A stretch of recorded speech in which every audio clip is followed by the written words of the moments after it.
একটা ছোট্ট মেয়ে ছিল, নাম রুহি। সে গ্রামের এক কোণে থাকত।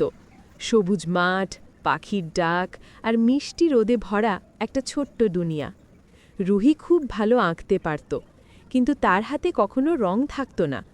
তাই সে কাঠি, ফুলের পাপড়ি আর মাটির রং দিয়ে ছবি বানাত।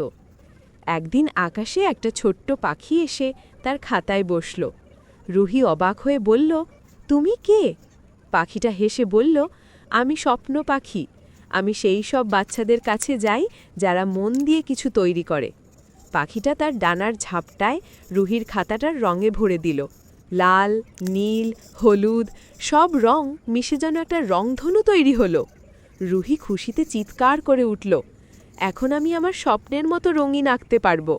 সেদিন থেকে রুহির আঁকা শুধু তার খাতায় নয়, সবার মনে জায়গা করে নিল। শেষ কথা, যদি গল্পটা ভালো লেগে থাকে তাহলে চ্যানেলটা সাবস্ক্রাইব করে দেবেন আর ভিডিওতে একটা লাইক দিয়ে দেবেন, ছোট্ট রুহির জন্য।